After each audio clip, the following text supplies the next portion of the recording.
We're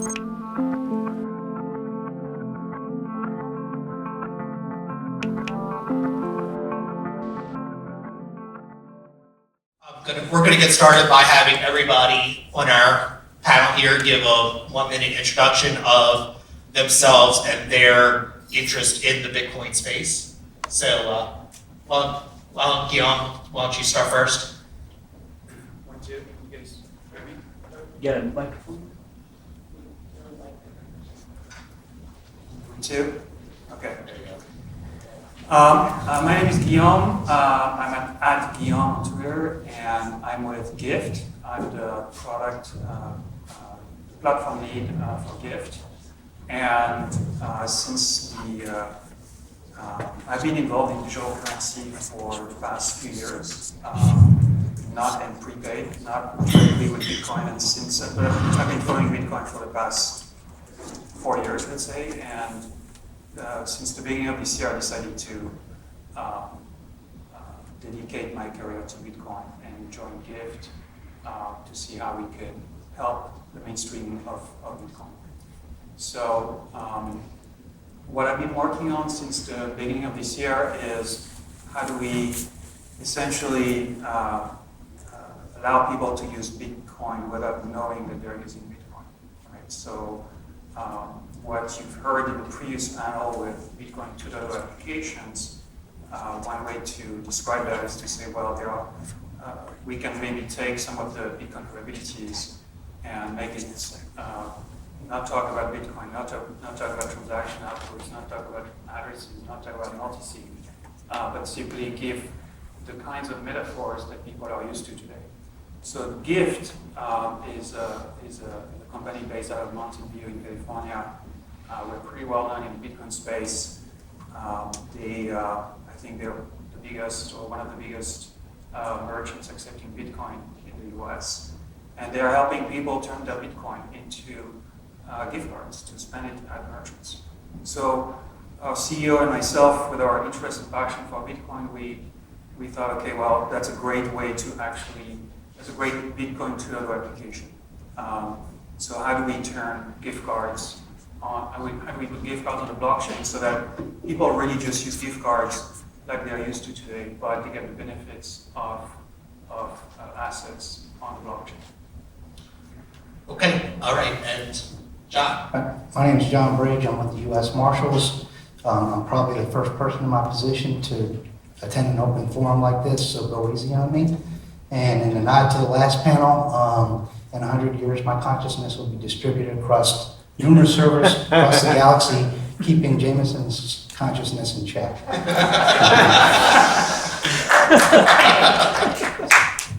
All right, and John. John Walsh. I sit next to John quite often because he has a very large gun in his pocket, and I only have a 32. But on the other side, my interest in Bitcoin is twofold. One, I was a currency trader around the world for about 20 years in every high-risk country that you could possibly think of. So when the markets in the United States got too regulated, I moved to Mexico, then I moved to Venezuela, then Argentina, throughout the Middle East. Any country that people were shooting, I would move and trade. So I like to trade high-risk items, personally. After 9/11, I opened up a risk management firm. I was in the World Trade Center for both attacks. The second one really pissed me off. So I became a risk manager and a consultant for the government. And in the currency space and in the Bitcoin space or digital asset space or in the banking space, in the financial community, I set up a firm that deals with AML and compliance and various things into cybersecurity.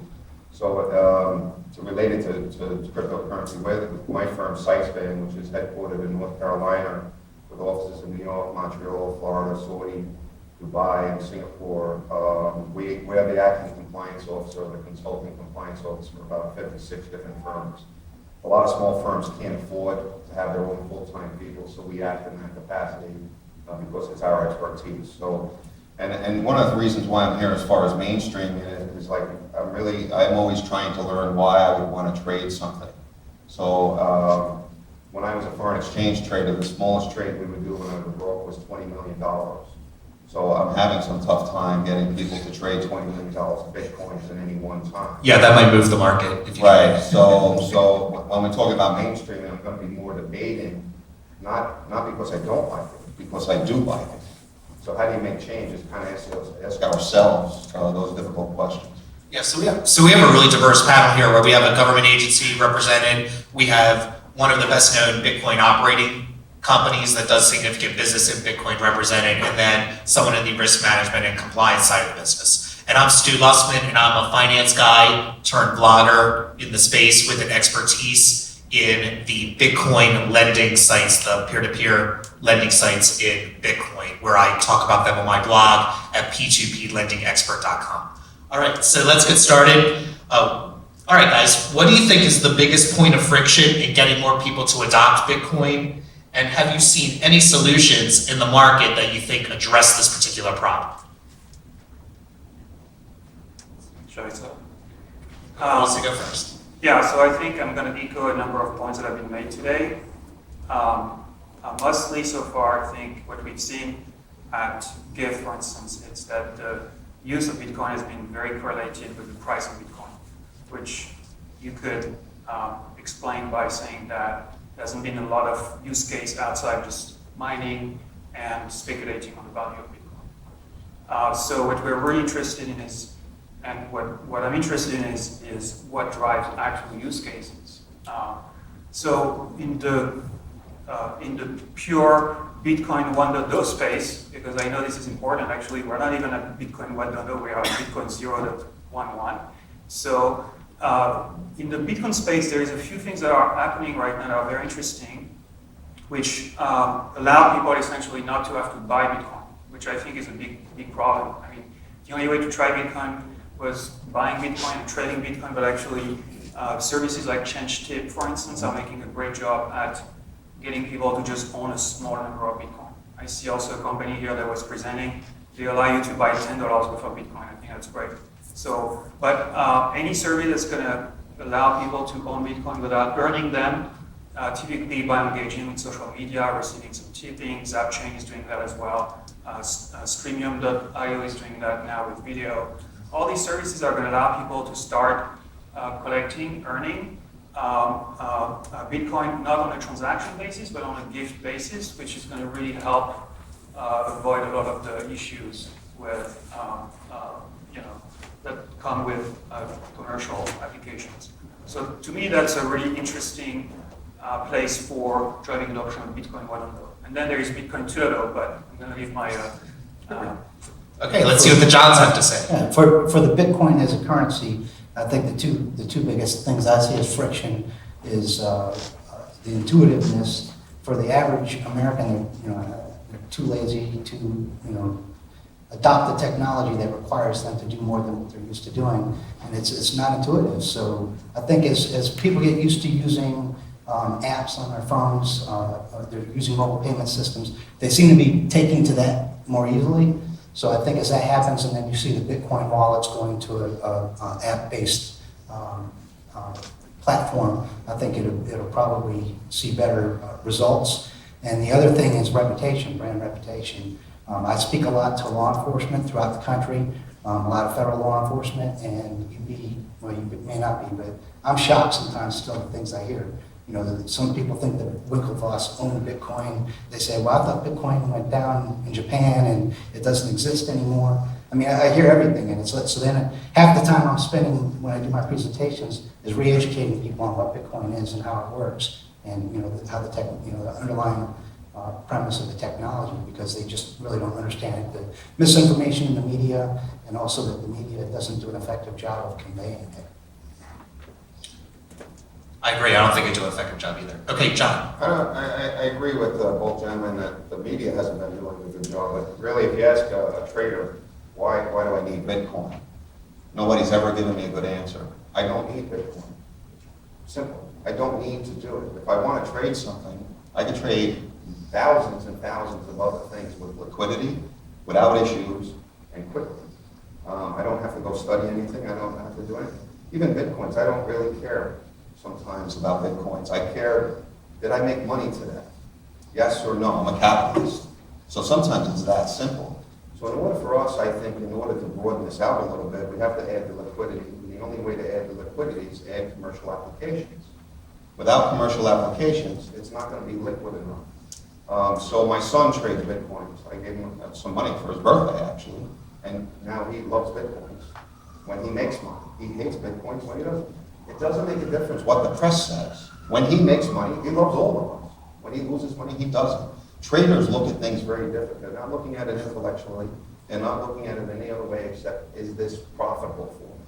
Now, the only other thing, one of the things, as far as Americans and various things, there's a lot of techniques that, okay, some people don't like Bitcoin. And so I work with compliance all over the world, but like in the United States, like if a bank wants to bank Bitcoins, they're kind of like, the regulators will say, I'm not saying you can't do it, but we really don't want you to. I don't know what that means. So I go and I read Aristotle rhetoric, and I still don't know what it means. So, so there's a de-risking going on all over. Bitcoin happens to be one of them. Digital assets is just one. We're not being picked on any more than other people. In the Middle East, most 65% of our business comes out of the Middle East. Banks are just being closed that just do US dollars. So they don't really care about us and our issues with Bitcoins. They're being de-risked. The Caribbean's being de-risked. So we have a bigger thing going on than Bitcoins. But for us to stay out of that bigger mix, we have to make ourselves more valuable to traders. That will bring more money in, that will bring more attention in. The newspapers will have no choice but to write about us and the trading in a more positive way. Money dictates whether people like us or not, in my opinion. Okay, all right. So what do you guys think is the best use case for Bitcoin that we don't talk about often enough? Is it remittance? Is it payments? Is it micropayments? Is it trade? What do you guys think? And I feel like I'm echoing what others have been saying, but identity, I think, is actually one that's isn't really talked about much. So we talked a lot about transactional aspects of Bitcoin. The blockchain applications, the obvious cases, the securities, gift cards, loyalty points. But I think identity is a very big problem in this country and everywhere in the world. In this country, it's a problem because it's so easy to steal somebody else's identity. But in some other countries, it's a problem because it's really, people don't necessarily have one in the first place. So, for law enforcement as well, if somehow we could build some kind of Bitcoin-based identity system or personal system that people would be comfortable with, I think that would help remove tremendous amount of friction in commerce. Bitcoin doesn't have a huge advantage over, let's say, credit card transactions today. So there's a few companies that have started to do things around identity. I think a company named Showcard earlier this year demoed some product at TechCrunch in San Francisco. But there's a number of other companies I think are doing things around identity, and also even companies like Netkey or OneName. They are doing some things related to identity, helping people map names to tokens, which essentially is a way to establish a form of identity for people in terms of what they want. So that's what I'm most excited about in terms of the things nobody's really talking about. So identity would not have been my answer, but that makes me think. So one of the biggest hurdles to the regulation that we're hearing so much in the compliance at these events is the know your customer aspect of it, and identity in the blockchain might be a way to resolve some of that friction with regulators. That's just off the top of my head, but I kind of like that answer. My answer probably would have been, I like the application. The international wire remittance is a $500 billion a year industry, and they siphon off a lot of money that's going to developing countries to get that money back to their tribes and villages. And a lot of money is still moving through the Hawala system, which is completely unregulated. And a lot of that money ends up, like, for instance, Somalia, where there are no banks. The money goes through Dubai, and then Al-Shabaab, which is a terrorist organization, takes money out of that money coming into Somalia. So inadvertently, the Hawala system is funding terrorism. And that's the whole idea of us having compliance and OFAC and know your customer regulations. So I would see making it easier for people in developing countries to move money back home would tap in a little bit into that $500 billion a year, but would feed more money into their economies for development. I'm going to answer the question a little different and say what case we should stop using. We talk way too much about compliance and regulations and Bitcoins, way too much. The Bitcoin firms that I work with have a compliance department and AML policies equal to or better than the biggest banks in the United States, including 3 down the block. I will put those policies and procedures equal to or better than the big banks. We talk about compliance at these conferences so much. We are compliant. The issue is, we as a country, we're overregulated. So if you go up in North Carolina and you talk to some of the farmers up there, they're overregulated according to them. If you go to the banks, they're overregulated. If you go to a car maker, they're overregulated. Let's face it, we're regulated, but we don't have to keep talking about it. So we're regulated because of the sins of the past. But in every financial market, going back to the beginning of time, including hawalas, which are 3,000 years old, there was criminal activity. Prepaid cards right now can't get banks because when they started, they were not regulated, and the terrorists and criminals went there. Now that's regulated. Maybe, possibly in Bitcoins that happened, and other currencies that happened. So, but now we're regulated, so that the real bad guys are going someplace else. So, I think by us talking about compliance in Bitcoins and compliance in these currencies so much, we're actually bringing attention to ourselves. Face it, we're regulated, but we're not regulated more than farmers or oil producers or gas stations, which are probably the most regulated. So I think we need to lighten up on that and be talking about the future of the use of Bitcoin, not that we're regulated or not. Anytime you go into a market where the consumer is involved and retail is involved, you're going to have a lot of regulations. Now, from a trading perspective, like when we started a company called TradeWeb, which I was one of the managing directors of, it was not retail, it's institutional. So it wasn't regulated, while the rest of Wall Street was because the public's involved. This was a small club of people, it was a closed network, and the members were like Goldman Sachs, Merrill, like we couldn't join, none of us as individuals could join. It wasn't regulated, and $1 trillion a day, or actually 20 trillion a day would go through. So I mean, there's different ways, but once you go into the public domain, there's regulations. So we're in the public domain, and we want to be more so. So we just have to embrace, yes, we're a regulated market like any other industry that deals with the public, that deals with finances also. And the only thing I would like to point out, we do get bad press, and every financial product that started got bad press. I don't know one that started. I remember options trading. I was one of the first option traders in the United States, and we were criminals. So I mean, everything that starts out is viewed negatively. So I mean, that's just the way it goes. And hawalas still get a bad name. I use hawalas, and because it's cheap. It's cheap for me, and I think John was right where Bitcoin can go as a distribution of money from wealthy nations, and when people are sending the money back home, you have 3 or 4 companies basically making all the money, and it's enough to fund small countries and it's enough to fund the whole government. So we have a lot of people working in the United States that are sending money back to their tribes and other countries in Africa and India and Mexico and other places where this is a natural because of the cost and the ease. I think that's where our future is. Okay. And I'm actually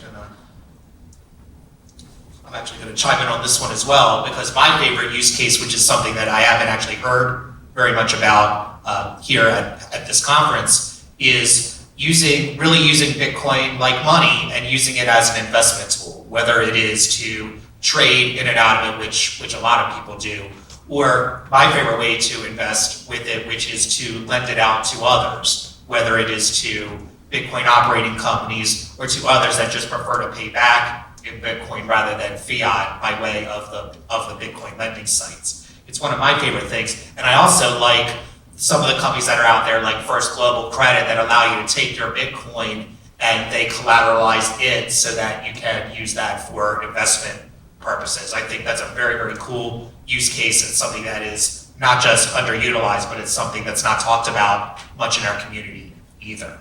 All right. Okay, so since we're talking about the mainstreaming of Bitcoin, I have a friend out in the audience who has an electrical contracting firm, and he's been in business for over 30 years. He likes Bitcoin and thinks that there are some really cool things about it, and he's thinking about accepting it as a form of payment in his business when the guys out on the field are going out on calls and doing rewiring of houses and, setting of new fuse boxes and all that kind of stuff. What would you recommend to him as a new user and a new adopter of Bitcoin to accept it as payment? What would you recommend his first steps be? To whoever wants to answer. I think there's been, I think a lot of the excitement from the merchant community to accept Bitcoin is, I would say, the fight is really on trying to, the industry is not trying necessarily, it's not having a hard time getting new merchants on board. What the industry is having a harder time is getting adoption from end users. So generally, merchants are pretty excited to open up. It's pretty easy. There's a number of services to accept Bitcoin, but the challenge is how they go out there and talk to their customers and convince them to pay with Bitcoin or on Bitcoin. So Guillaume, does Gyft, which does a significant amount of business in Bitcoin, is there a big educational section on the site about Bitcoin specifically? Well, Gyft is, the use case for Gyft is, I call it the last mile of digital currency, because digital currency are not well accepted at the point of sale. You need players to convert some of your digital tokens into acceptable forms of payments, and it turns out that gift cards are a really good way to do that. So, but I think as much as it's been a big part of Gyft's business, and it's still a significant part of Gyft's business. I wouldn't want to bet. This is not what any company would want to bet on, because ultimately what we would want is for merchants to accept Bitcoin directly. So what I'm trying to do when I talk to merchants is show to them what is possible with Bitcoin infrastructure that they would not be able to do with current rails, as we call them. So one example I like to give is your coffee shop or your, let's say, electronic contracting company, and you want to deal with a number of different things. People may want to pay you with a credit card, but you may also want them to be able to redeem other kinds of assets, like a gift card or a coupon or other kinds of things like that. So the problem quickly becomes at the point of sale when you need to do transactions very quickly, especially in a retail environment. If you need to combine all these things together, if you need to figure out, okay, what does the retailer accepts, it's a long negotiation protocol. And it turns out that if you move to a Bitcoin infrastructure, that kind of asset negotiation can be very much simplified. So you don't need to have a list of stickers of whatever the merchant accepts at the point of sale. You can discover that automatically. The wallet can discover that automatically from the merchant's point of sale system. In June of this year, we demonstrated that. I think for the first time we demonstrated how you could combine in a single atomic transactions on the Bitcoin blockchain a number of assets like a gift card, a coupon, rewards point at a Clover point of sale system, which is kind of like a regular merchant point of sale system, if you want. So we have to look at what are the key benefits for a merchant beyond just kind of reaching the Bitcoin audience, right? Okay, and let's hear from the John, since you guys cover things like legal and risk and compliance areas. If a small business came to you saying that we're very strongly considering accepting Bitcoin as a form of payment, what are the first couple of things that you would tell them to advise them? From my perspective, I'd actually address it more as an enthusiast. I'd say go for it. I think you need to determine what your risk level is. If you want to invest in Bitcoin, you can go with either direct payments. If you want to minimize your risk, just go with a company that already is out there doing that, like BitPay, and let them assume the risk and then settle up in real dollars. That way you're allowing your customers to pay in Bitcoin, but you're not assuming any of the risk for any fluctuations that might happen. Okay. I'm going to follow up with what John says. As an enthusiast and liking the asset, I would say go for it. As a business perspective, I would say, why do you want to do this? I don't know why. So in other words, how many of the clients that you have or in your current book actually going to pay you with Bitcoin? If you're doing it for the coolness factor and for marketing and things, that's one thing. If you're actually going to collect Bitcoins, and if the firm is here in North Carolina, between here and where I live up in Mooresville, there's not going to be a lot of people paying in Bitcoins. So it's kind of like the cost and the risk factors of doing so. Now, on my office, we have an office up in Mooresville, that's where our headquarters are. We have Bitcoin signs, and some of the firms that are in this room and speaking, we have signs actually on our door. We don't have retail coming in, but I just think it's cool because we support these companies and I like it, and we trade some on the side.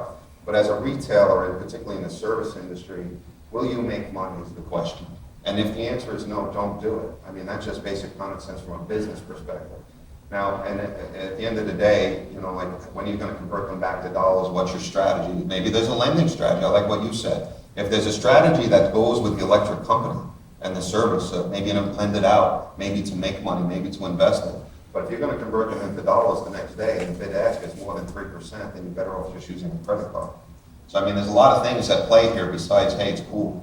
Okay, it's cool. We all know it's cool. That's why we're here. The other side, but if you're running a small business, don't do it.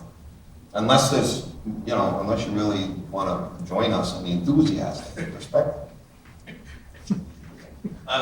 You know, a lot of our ideas about the adoption of Bitcoin and making it go mainstream are US centered because we're here, most of the investment dollars are here. But I wanted to get your guys' take. Do you think that there are better chances for more widespread adoption in a country like the US or in other countries in the West? Maybe Australia is a good example because they're one of the Western countries that has the most friendly regime towards Bitcoin. Or do you think it is more likely or a better chance to gain wide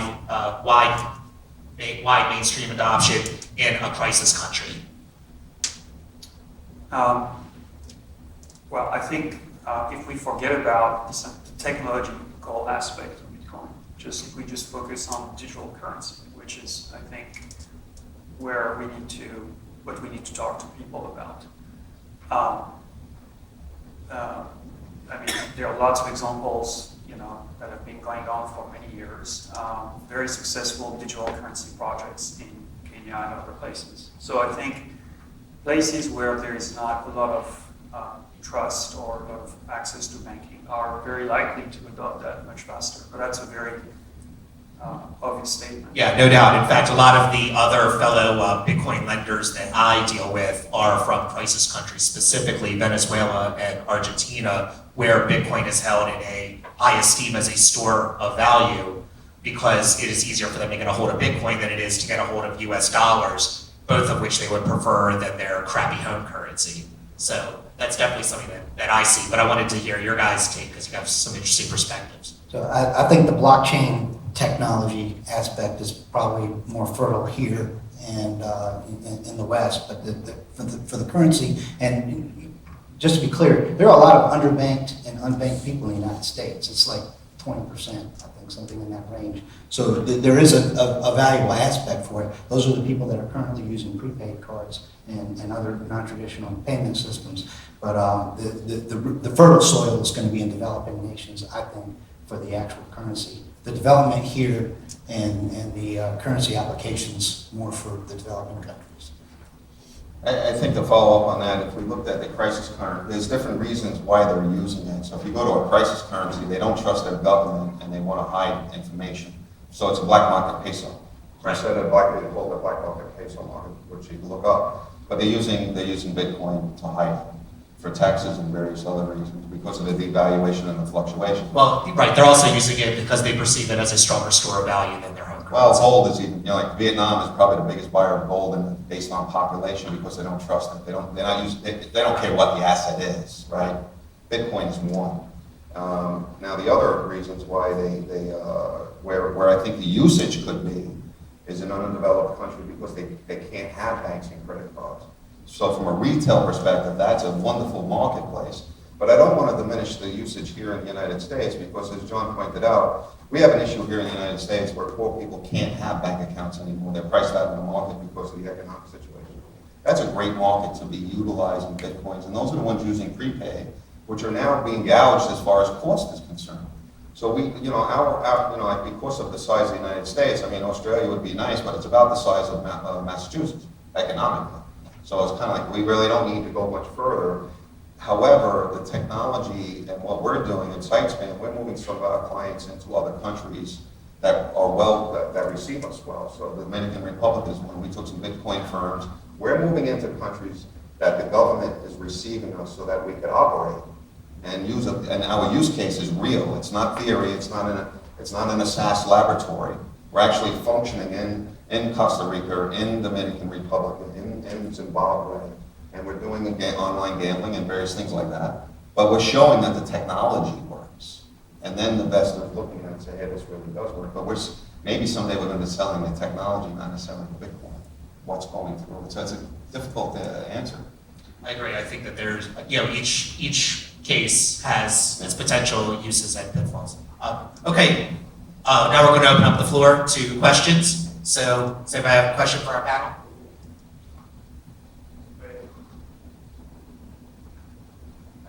You had the same question, Stu, that you asked them about the contractor who was trying to get paid by his clients.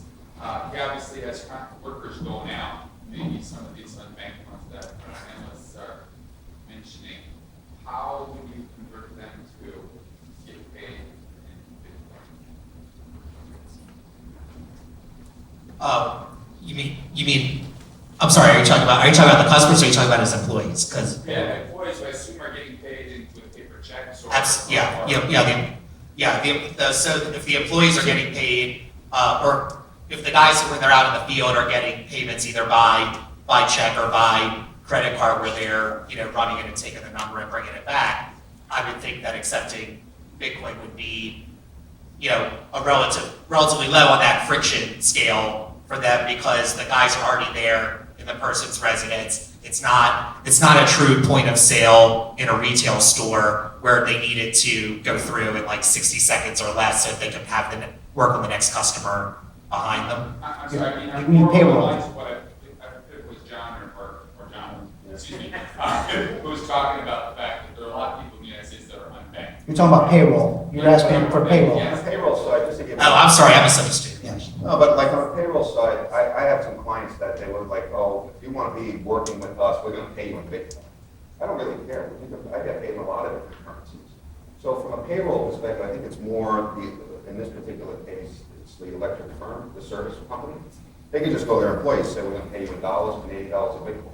If you want to work here, this is the way we do it. I think what we were referring to was more the end user of the service. I was referring to the contracting company getting their customers to pay them in Bitcoin. On the payroll side, as long as you're going to pay me, you can pay me in gold, Bitcoin, I don't really care. Are you asking if that would be a fertile method of payment as opposed to, because they don't have a bank and they're getting charged heavy fees, cashing a check, if that would be a viable alternative? Is there a way for a worker to get paid? Let's say they're making $10 an hour right now, If they're they're- getting all the gouge, like you say. So instead, they get paid in Bitcoin. So Absolutely. Yes. If they have a, what would they do with it? if they once had- got it? yeah, it's trickier because of the other bills that they may have to pay, but if a lot of that money's going back overseas too, for the underbanked workers here. But if you were able to set them up with an application on their, most people have smartphones, even if they're workers that don't have, you have a cell phone and not a bank account. So you could set them up with a service, like even Coinbase. You don't have to have a bank account to have Coinbase. You can move money from an existing wallet if you've already had the money. So I don't think they've changed that. But We have a couple of different answers, actually. Go ahead. No, not the answers, like, in other words, because some payrolls are on prepaid cards, some are on check, there's a lot of different forms. So if it's a local individual and you're paying them by check, they can go to your bank and just cash it, no fee. But if it's somebody out in the field, then you can load it on just a prepaid card. Or you can send them a check, they go to a check casher and they get robbed that way. There's a lot of different fee structures, but you can pay somebody by Bitcoin, and if you pay them fairly, I think they would be well received. Yeah, the tough part in today's environment, because it's not as widely accepted, is that then they have to still convert it.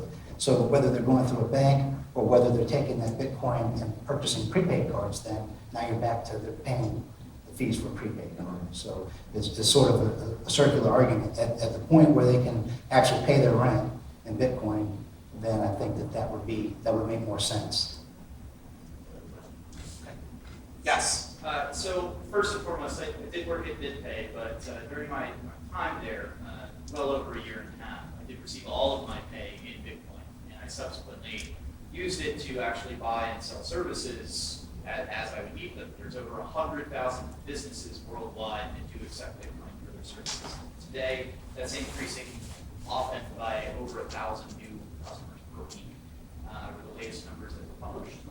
And then a question for the panel. What are some of the trigger points that you guys see taking place over the next, n number of years? What are the trigger things that you see that you think would indicate that Bitcoin is actually going mainstream? What was the last part of that? The coin is actually... That Bitcoin is actually going mainstream. It's actually going mainstream. So my answer is that my view of Bitcoin is I try to make maybe a product to, let's say, Unix. So I think Bitcoin, if you look at Bitcoin as Unix, it's very likely that we'll see a macOS wrapping Bitcoin and making it a very maybe not a BTC experience, but using the entire infrastructure of Bitcoin and turning it into an experience that's actually what people want. I was talking to someone outside today.